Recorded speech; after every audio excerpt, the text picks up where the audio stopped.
So this is going to be episode 60, but we're still finalizing Turbo teaser number 1. Yes, we're only at one place right now. This is the back.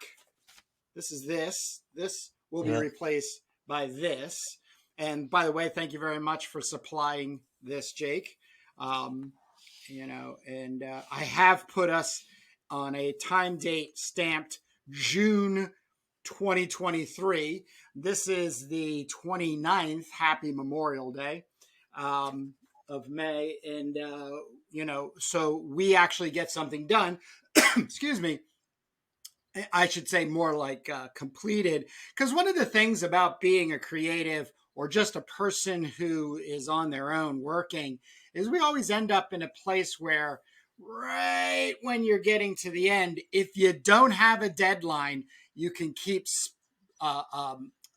pushing the deadline. So one of the biggest things that artists do is they procrastinate. It's just one of these things, which is also a positive. Most of my best work was done within 24, 36 hours of deadline because you're not thinking. And that's the greatest art that gets made is when you're not thinking. But we're just down to getting these little blocks, empty blocks filled with text. Now we know the text going in. In the last episode, Jake started actually doing old school ruling out, writing, and to then anticipate inking or lettering, inking the letters, scanning, and then getting things done. There it is right there. And another. I also got one of these. Mask, So, yeah, I was going to say, because you were saying you wanted to get an Ames guide, so on and so forth. So the thing is we're at right now is before we just got on, you have an immense amount of things going on in the real world outside of Sundays getting together. I, too, have some stuff coming up that is going to be ultra magnetic of the attention span.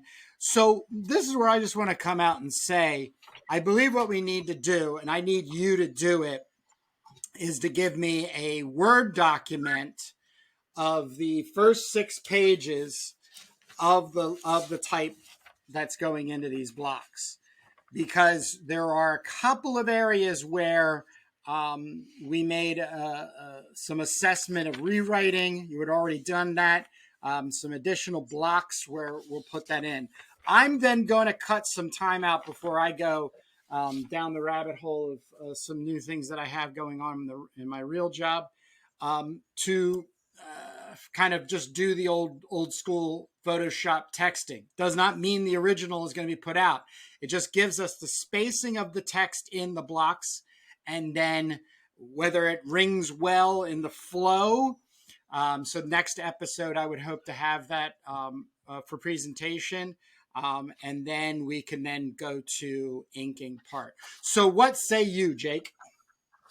Yeah, well, we have these already laid out in a comic font. The problem is we're making some changes.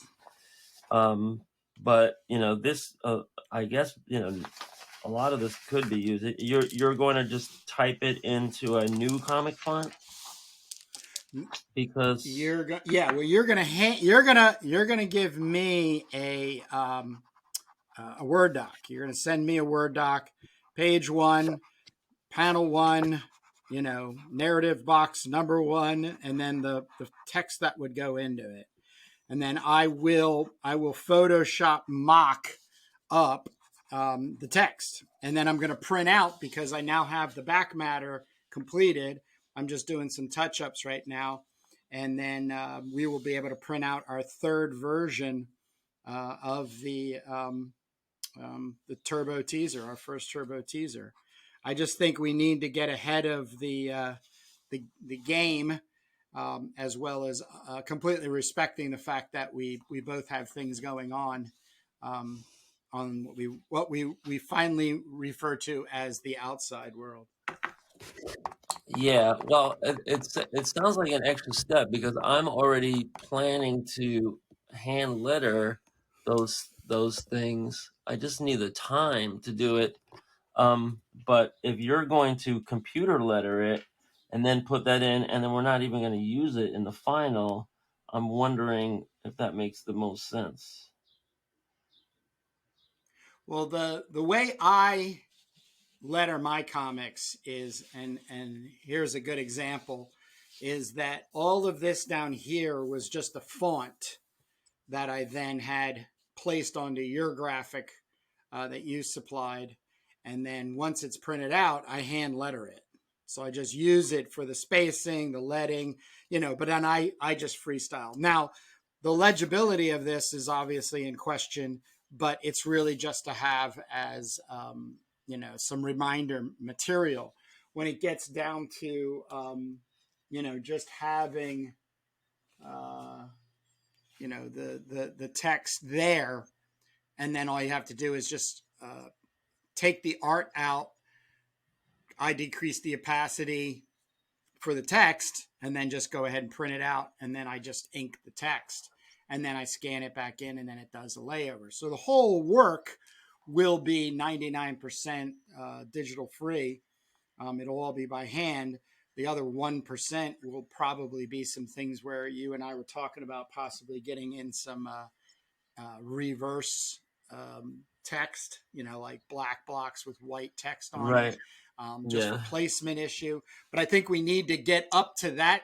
If we're going to get this out by the end of June, we got to next week sort of be already up in that space, because even text being written and placed is still not going to give us the finale, because you more than me, are going to be super nitpicky about little nuancy, touchy things, which is great. But at the same time, I want to get ahead of that before we get to any place, because all those passionate Turbonauts we have right now, I do not want them disappointed come June 30th. Yeah. Well, I do have a day off on Juneteenth coming up, so that's good. And I think we're just looking at laying out all these text blocks, and then you being able to scan them in and pop them in the Photoshop doc before you hit the print button. So yeah, it's good. We're getting towards the end here. And as always, it's just like time, time, time. When do we carve out the time? For anything extra. I mean, I tried to do it live here on the podcast, but I cannot do it. It just needs full concentration, to do the lettering. So so that's Yeah. that's the that's the next thing to find some time to do. And I'm finishing up the school year and got a lot going on. I had to drive Yeah. my When are you daughter. done? What's that? The end of June. They lengthened it by a day Okay. So you because still got one more month. yeah, it's like I think June 20.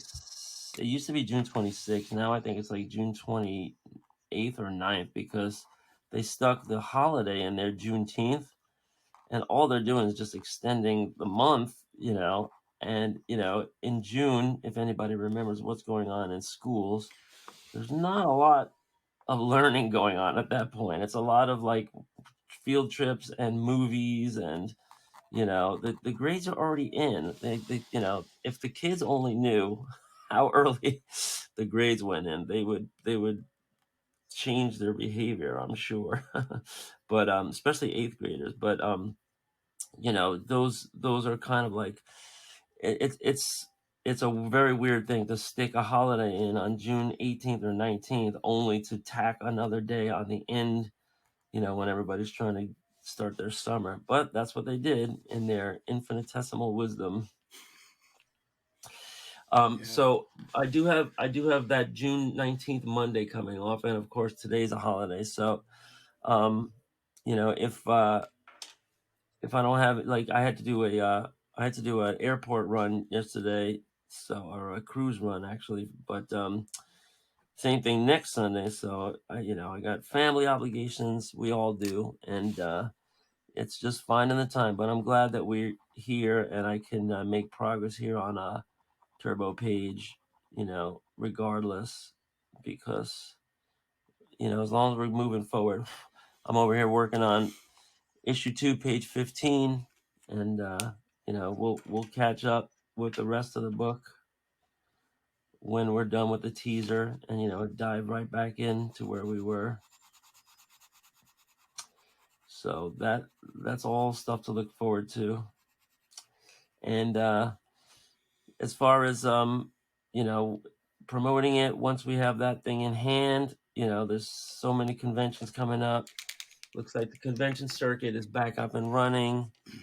I have a whole bunch of stuff bookmarked. You could travel around an hour or two in any direction. You could go to Philly, you could go to Boston, you could go Long Island. So there's gonna be a lot of stuff out there. But I Well, like just let me just jump in and give you a heads up, because I have said this before. I have no interest in comic book conventions. I don't think they hold any value whatsoever to the type of comics that we're doing. So the direction we're actually going to be heading is I'm planning on printing at least 50 of these home printed uh, um, uh, turbo teasers, which is just it's hard to see on my camera, but this is an actual warm colored page. It's a cream color, so it's not stark white. And it's to give everybody a physical comic book. We're not releasing Turbo Pit Fighter as a digital comic book. We're releasing it as a physical comic book. Hence the amount of attention we're putting into our art. So we're going to get these in front of the fans. So we want to do some contests just to be able to get these out to fans who've been with us that we refer to as Turbonauts. But on the other side of that is mailing them directly out to other YouTubers. I have a list of individuals, and we have expanded upon that list. A couple weeks ago, you came up with a really interesting idea. I don't know if it was on the air or not. It might have been just you and I yammering off air. Is to get in front of the exploitation movie reviewers. So I don't know, about a dozen individuals that are reviewing exploitation movies. So, in looking for a audience, I know that everybody connects comics and comic convention together, but I think it's a very fallible way of going about a business model, because the conventions do not care. And I don't even mean like just solidly the what do you call them, the promoters of the convention. It's the people. I think they are so split in attention, between television and movies, and just entertainment at large, that to set yourself up into a $800 debt, with Oh no, I'm having not gonna table. I'm not gonna what table. No, no, no, no, no. the No, table, the no. table. I'm going to bop around, and of course, we're always on the lookout for indie comics for our other channel, which is Comics and Influence. And I'm also looking for artists. I'm looking for people that might want to collab. You mentioned exploitation cinema podcasters.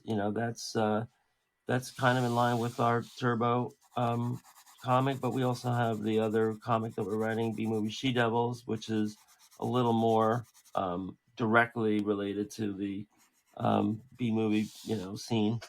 So there's a bunch of stuff, but I was not going to take out a table and sit there. Oh no, I just go there for like maybe 2 or 3 hours, and I'm flipping through comic boxes to see if I can find score some indie comics that influence.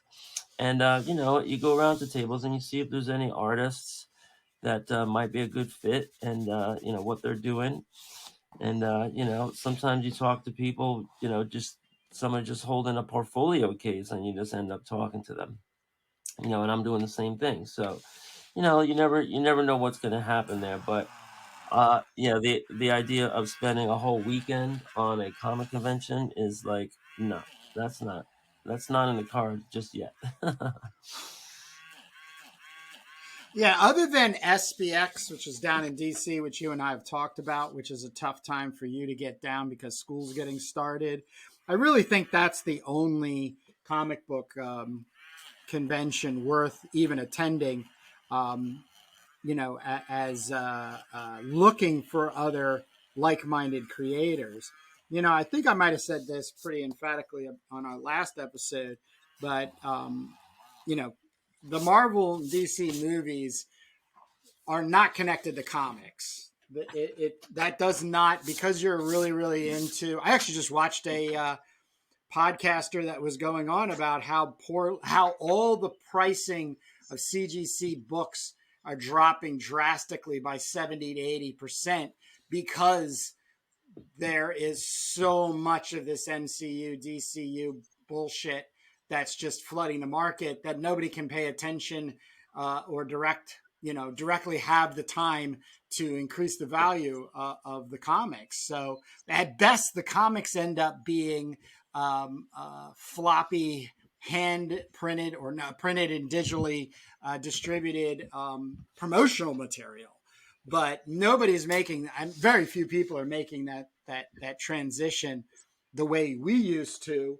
Um, but I think the bigger part of it is comics themselves are not going to die. I believe now it becomes even more evident that it's an art medium. It's literally something that is about making, like we're doing, which is why we put the channel together, was to give us our time to be together and hang out at your house, uh, and then make a comic book and then see what happens. Yeah, yeah. We're in a segment of the population of comic book creators. I think it's fair to say, semi-pro. We're going to be, monetizing and everything, but it's not our primary source of income. And we've done this on and off for a long time, but we're just getting back into it. And you know, yeah, when it comes to Well, it's Marvel our movies, retirement. yeah, well, if I get this, if I switch to a high school, then I might push back my retirement because it might actually be fulfilling. Imagine that, not not chasing middle school kids around, But you know, yeah, it's interesting what you say about the movie, craze and the slabs, and that's kind of like the collector segment of the comic, buying population. There's those that read the comics, there's those that gawk at the art, and then there's those that just have one thing in mind. They just want to know what's going to increase in value, and how much can I Speculator market. invest in now, and how long do I have to tie it up. I was talking to a friend of mine from the music scene, and he says he has an FF1, which is like really bad condition. I think it got graded like a like a 1.8 or a 3 like 20 years ago. So I don't know how much that's worth, but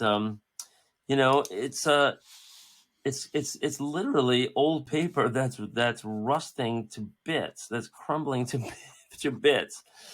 And that's what we're talking about. What the word pulp is not just it's not just a an expression. It's actual description of what happens to the paper.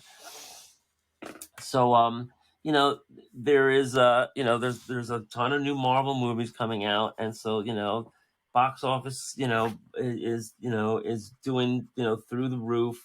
Guardians of the Galaxy just came out. I saw it with the fam. I'm taking my students to see the Spider-Man animated Spider-Verse sequel in June. I'm sure that'll go through the roof.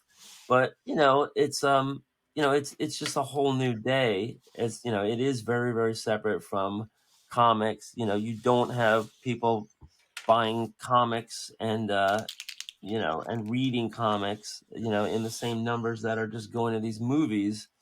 because you don't have to do any work. You just sit there and watch a movie and then go home, right? I'm not that invested in the comic scene. I'm just, watching this eye candy and all these special effects. And then, yeah, maybe some comic nerd knows a little bit more. There's always a comic nerd in the group, that's like, oh, that's Adam Warlock. So, it's kind of related and kind of not related, but I think the price of slabs and all that's just going to go up and down with the economy and you know collectible markets. I'm sure there's ebb and flow in every collector market, whether it's records or comics. I used to be in the autograph business. They used to have an ebb and flow. Values used to go up, values used to go down. And that's just business and capitalism. But we're just making the best product we can, and hopefully, we'll get our due. Which means, like, some comic readers that are into story and art will check it out. And as far as collectability, I don't know. The in the indie space, how much is the Cerebrus one go for? Like, $100. So it's not. It's not such a big. It's not. That's not the aim here. I don't think. Maybe when we're dead for No. 100 years, Turbo Pit Fighter #1 will be worth something. But I had a question because that producer friend of mine that has the he's got some vintage Marvel comic. He also has like a box or two of graphic novels, unread, untouched, from 20 to 30 years ago. And he was wondering what they're valued at, and I was like, sight unseen, I would venture 10 a piece, it depends what's Yeah. there. Yeah. Like, the average DC graphic novel, I don't know. But I got to take a look at it and go through the box. But he was wondering, like, are these worth $50 a piece, or are they $10 a piece?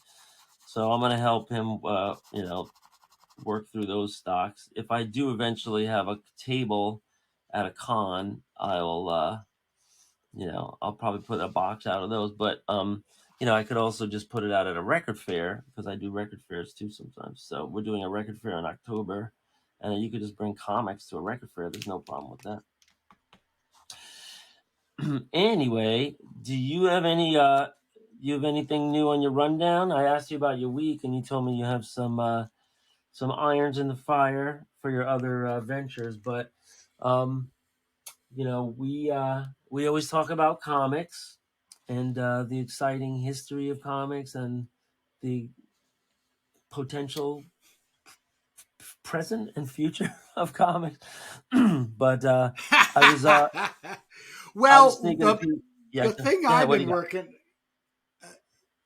Oh, I was just. I mean, the only thing personally I've been working on is, like, in the keeping things creative zone is, I've been watching a lot of exploitation films, specifically, our man Russ Meyer. I Oh yeah. also, ba I got a Oh, you got copy the book. of, one of the biographies. I'm through the first Yeah. two chapters. I'm really excited to get into the chapter 3 because historically he's, very connected to his war buddies. Both of them are the main actors in. He has, one, Mr. Tease. Bill Tease is in the first movie of his, The Immoral Mr. Tease, and Uh then huh. Jim Ryan is in Handyman and Even the Handyman, which I obviously watched both of those. But going back to what I was saying earlier about cross pollinating comics, and exploitation movies, and I'm really super interested, in that, that that that that bridge, if you will. So I've been thinking a lot about doing, and I mentioned this to you before, maybe some, biographical, Russ Meyer comics, or because I make these what I call teasers now, and they're just 6 pages of art, or therefore this is my newest one that I just released on kurtbrugel.com, which is called Forbidden Excitement, which was just So what's that? random That's panels that I. original pencils and inks. No, what I do is I cut up into folders old Golden Age comics and some Right. photographs, and then I randomly let them come up in an image viewer, and then that's what I use on that page. And so then I just kind of do a stream of consciousness. Luckily, I did cut. Wait. It was Hold like on a second. Hold on. Hold on. Back up. What are you doing? Say that again. This time for the guys in the back. What are you doing? So okay. So no, it's. I mean, this is an exercise that I've always been doing. Is I take a folder and fill it full of images, like basically panels, and I So have you're an talking about image viewer. printed out images from a comic? Yeah, these are all just digital comics that I've cut up, like Golden Age comics. So you're looking at online comics, and then you print them out and put them into a folder and cut up little panels? No, it's all digital. Oh, okay. So you're putting it in a digital There's a folder. website. Yeah. There's a website called Comic Book Plus, or comicbooksplus.com, Uh-huh. and it has basically every Golden Age comic on there. And I find myself just going through the books and everything. Well, I had come across, I look for lowbrow, if you will, imagery. And so I just cut up a couple of storylines by panels. It didn't really matter if they were, you know, they just, I just cut them all up. Then I added some like Yeah, no, wait, photographs. hold on. Usually I get. So so you're taking a comic, because I know you sent me a very funny comic a couple weeks ago. Like it was like of this muscle bound lady in this like Yeah. 40s or 50s Yep. Muscle um, Madam. Muscle Madam. muscle man, right? And she was it was kind of misogynistic the way they treated women, and they just made her like this muscle bound like dumbass criminal that was just like pushing this gang. First she was like accosting this gang, and then she became the leader of the gang, and then she just did all this reckless stuff, and it just made no sense. But that's lowbrow for you. So you're looking at all these kind of comics, and then you make a folder of so you just like are clipping, or what am I trying to say, ripping a little panel out of a comic and then putting it in a directory and then jumbling it up at random. Yep. Yep. So it's just I have, like Tumblr is a great place. For instance, I always spend some time on Tumblr, just if I'm waiting for something to render in my video that I'm working on, or something that basically bogs the computer down from being able to do something. I'll jump on Tumblr, and I've got my Tumblr. So it's all Golden Age, Pulp Fiction, and retro pinup girls. So that's really Right. all that I'm seeing in rotation. So what I'll do is I'll make notes on comics that I see, download retro pinup girls, and other photos that just kind of come in that seem to be interesting, into a folder on, a desktop, for instance.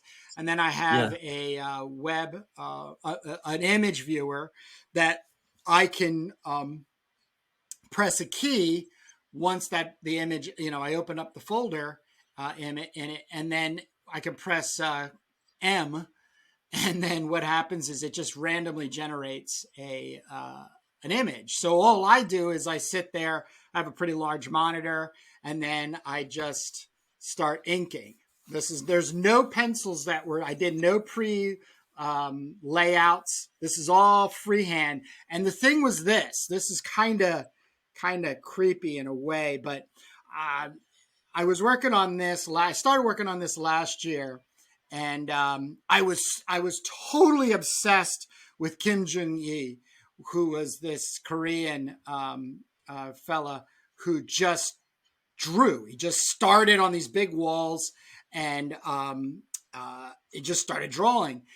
He's connected with a guy by the name of Karl Kapinski. And then there's another guy I watch who's called Peter Draws, and he does more Zentangle, which is just starts making shapes and going there. But the whole thing was I was just really interested in what's called automatic drawing, which comes from Dada, which is pre surrealism, and it's just what comes out of the subconscious. So what happens then is I'm like, you know what? I'm going to start working on these and see if I can get, some cross pollination in, people watching Kim Jong Ji and um, uh, Peter Draws, and then Kim Jong Ji dies of a heart attack in Paris, and Uh-huh. I was like really floored. I was really floored by that, and so it really compelled me to really finish this work, and got into watching all of his older stuff. So all of this is probably a better page to use as an example. So this was a panel that came up first, right? And then I just put that there, just eyeballed it and just started it. Now, you have to understand that this is probably even more of a cropped part of that because I only wanted to deal with that area of the page up there because I knew something was going to come in here. And then this panel starts dictating all the other subsequential kind of things that will happen. So no matter what's here, I try to make this girl look more like this girl, and so on and so forth. So So, you're just trying to, and then so this now, was like, now you're taking these disparate panels together and you're trying to stitch it together into a cohesive story. cohesive is a very loose term. It's a stream of conscious thing. So it's not to be read literally. It's to be Doesn't read even need to be basically cohesive, from right? your It could be conscious. It's like, just, so it could be yeah, like an it's, Art Spiegelman raw, comic where it's just like, yeah, we're just going to be artsy here yeah, and creative. Gotcha. All yeah, right, which is my clarify that. core value system. I needed to clarify that. So that sounds fun, and for anybody listening, um, you know, when I work with students, the hardest thing is to get them to challenge themselves. And, mature adults do it all the time. If you're a good comic book artist or whatever you are, you could be a basketball player, you could be anything. If you want to get better, you got to challenge yourself. And, there's people that hire coaches and there's sometimes you've join a circle or whatever, but basically you want to push yourself to get better. And what you're doing sounds like a great exercise, in storytelling, and craft, just to and also it's fun. It sounds like it's very fun, to put those things together and then get a finished result, that reads like like a crazy indie comic, right? So this is a great example of, you know, um, I call it zining, but it's really just making comics that are stream of consciousness, loosey goosey, where the emphasis is on cranking it something out rather than being bogged down in like, oh, what do I do on dialogue balloon number 7 on page 13? Let me go take a walk and think about that. No, you're just like, no, let me crank out this page in half an hour, with all the panels in it, because that's a great exercise. It's a great muscle to work out if you're a comic book creator. Um, and it also it'll help you in the long run, but it'll also be something fun that you're making in the meantime. So that's interesting. I never knew you were doing that. That's fun. um I keep saying that we have this kind of like when you mention exploitation movies, it's kind of like a I try not to use that word anymore because it's really a B movie sensibility, and it's just that keyword searches for It's true. exploitation now have gotten kind of scary out there, and lest anybody think um there's like websites, like exploited children and all this stuff. And you know, I'm sure the word is I doubt if anybody in the actual movie business wants to use that word anymore, but in the past it's been used for decades, and there's great YouTube um explainers on the exploitation genre. um some call it grindhouse, some but I think B movie is a really big umbrella that includes that. And basically, you just want to see some exciting stuff going on without any worries about, is this going to be highbrow art. This is just like cranking them out, right? They used to crank out these movies in Well, one weeks. of my things, I have such an issue with comics nowadays is canon, and then epic. These are two things that I feel bog the comic book maker down, to the point where I think it hinders the work from the get. And so then when people try to engage it, they're put off by it because they're worried that they come in at the wrong time, or they have a spoiler attack, so they bought the wrong issue and they should have bought this. I mean, it's such a disgusting thing in our industry, to maintain that. You're absolutely right.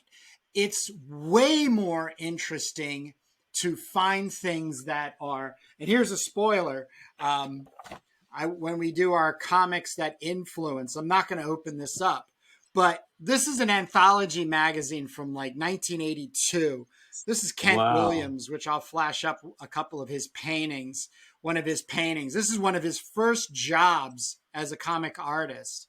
And he was a part of the art scene, that Neil Gaiman sort of footed, where crap, what was his name? Well, Sam Keith did Sandman, but excuse me, uh, Kent Williams. He ended up doing some Wolverine and stuff, but they brought this very art sensitivity to it. Mike Zuley, I think even kind of Mark Schultz ends up in there. But anyhow, it's less about the story and more about the art. And I'm Yeah. about that. Though I can't discontinue the idea that if you want to make something nowadays, you should have some sort of story pulling along your art. And especially nowadays, I mean, our podcast is just storytelling. It's just you and I talking to each other about what we're working on, what we're influenced and stuff, blah, blah, blah, blah.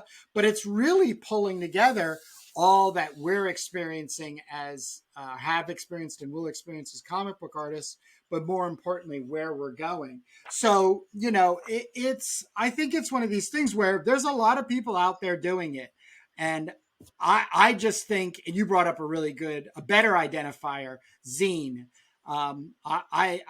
Zine is such a maybe lowbrow Yep. term, but I think it also really puts us into a place where you're less about trying to maintain or towing the line for the comic books industry, or that headspace, secondary market, slabbing, all that bullshit, to enjoying art. I love books. I love the physicality of books.